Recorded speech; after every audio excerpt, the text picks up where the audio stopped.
Hello everyone, welcome to my channel study medic. तो आज हम लोग देखेंगे सेंट्रल इंफॉर्मेशन कमीशन।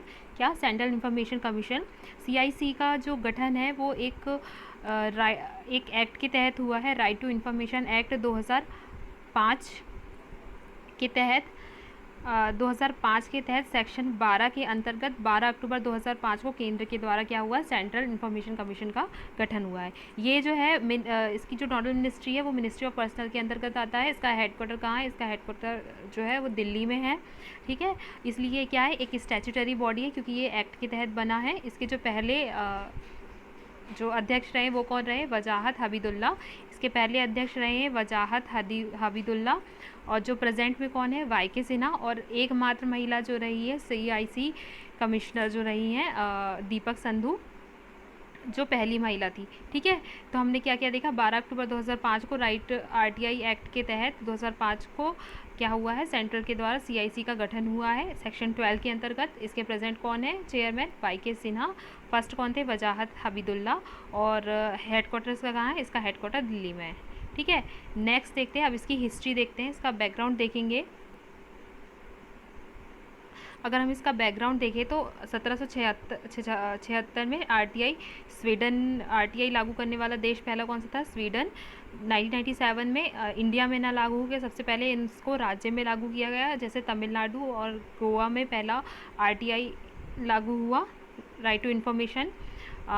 किस कमेटी के तहत? एच.डी. शोरी कमेटी के तहत 1997 में तमिलनाडु और गोवा में आरटीआई एक्ट जो है वो लागू हुआ। 1776 में आरटीआई स्वीडन में लागू हुआ। 2002 में मध्य प्रदेश में लागू हुआ और इसी के बाद आरटीआई एक्ट बना 2005 को।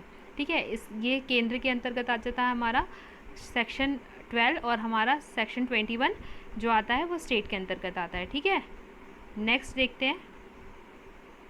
नेक्स्ट है हमारा ये है फिर आता है हमारा सेक्शन 12। हम सेक्शन 12 की बात करते हैं जिसमें हम संरचना की बात कर रहे थे।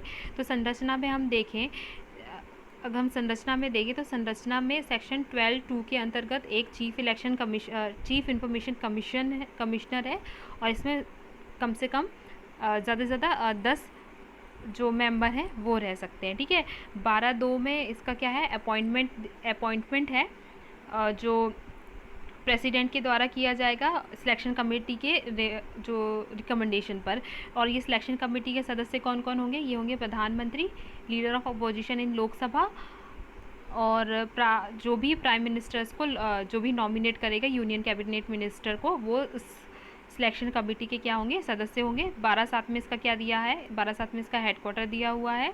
ठीक है, और इसकी योग्यताएं 12(5) में दी है। तो हमने क्या देखा? 12(2) में संरचना दिया है, एक चीफ इलेक्शन कमिश्नर दिया है, मैक्सिमम 10 मेंबर होंगे, अपॉइंटमेंट प्रेसिडेंट के द्वारा किया जाएगा, सिलेक्शन कमेटी के द्वारा जो रिकमेंड किया जाएगा 12(3) के अंतर्गत। 12(5) में एलिजिबिलिटी है, 12(7) में क्या हो गया हमारा? 12(7) में हो गया हमारा इसका हेडक्वार्टर। ठीक है, इसकी एलिजिबिलिटी क्या है? इसकी योग्यता है 12(5) के अंतर्गत। इसमें क्या है? चीफ इलेक्शन कमिश्नर या जो भी अदर मेंबर होगा उसको law, science, technology, social service, management, administration, eminent life experience और पब्लिक रिलेशन डिपार्टमेंट का क्या होना चाहिए? एक्सपीरियंस होना चाहिए। ठीक है, अगला देखते हैं। अगला है हमारा ओथ देखेंगे। ठीक है, तो ओथ जो है पहले सबसे पहले सेक्शन, इसके बाद आता है सेक्शन 12। सेक्शन 12 के अंतर्गत दिया हुआ है इसका टेन्योर। इसका टेन्योर में क्या है, यानी 13 1(2) के तहत इसमें जो चेयरमैन का कार्यकाल है वो कितना होगा? 3 वर्ष। मेंबर का भी कार्यकाल कितना है? 3 वर्ष। और ये संशोधन हुआ है 24 अक्टूबर 2019 को। पहले कितना था? पहले 5 वर्ष और 65 वर्ष था। 5 वर्ष और 65 वर्ष था क्या? ये 24 अक्टूबर 2019 को क्या हुआ? संशोधन हुआ है। फिर जो ओथ है, ओथ आती है हमारी 13(3) के अंतर्गत। जो रेजिग्नेशन है वो किसको देंगे? प्रेसिडेंट को देंगे 13(4) के अंतर्गत। और 13(5) में क्या है? जो सेंट्रल गवर्नमेंट है,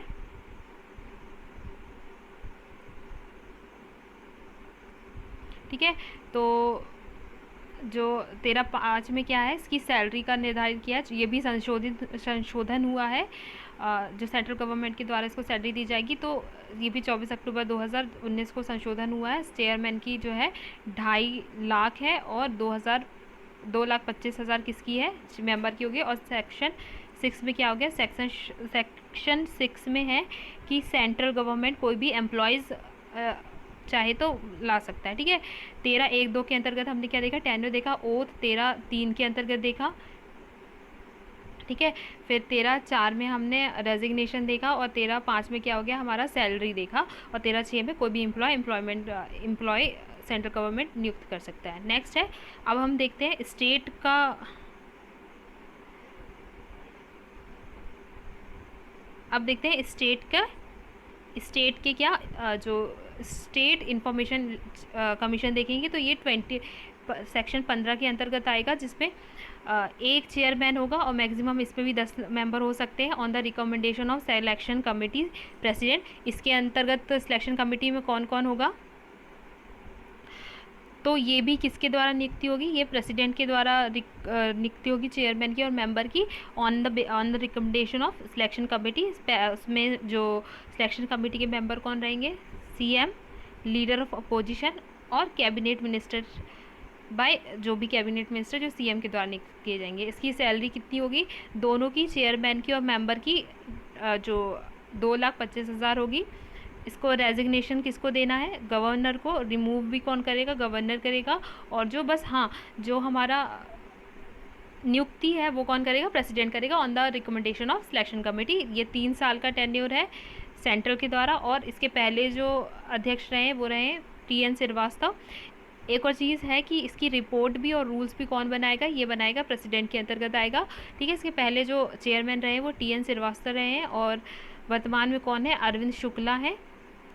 ये जो स्टेट इलेक्शन कमीशन है ये बना है 22 अगस्त 2005 को। 22 अगस्त 2005 को क्या बना है, स्टेट इंफॉर्मेशन कमीशन,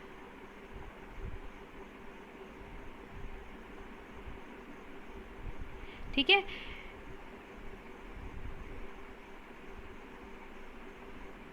तो चलिए आज हमने क्या देखा, आज हमने सेंट्रल इंफॉर्मेशन कमीशन और स्टेट इंफॉर्मेशन कमीशन देखा। तो आई होप आपको मेरा वीडियो पसंद आया, तो मेरी वीडियो को लाइक शेयर कमेंट करें और मेरे चैनल को सब्सक्राइब करें। Thank you.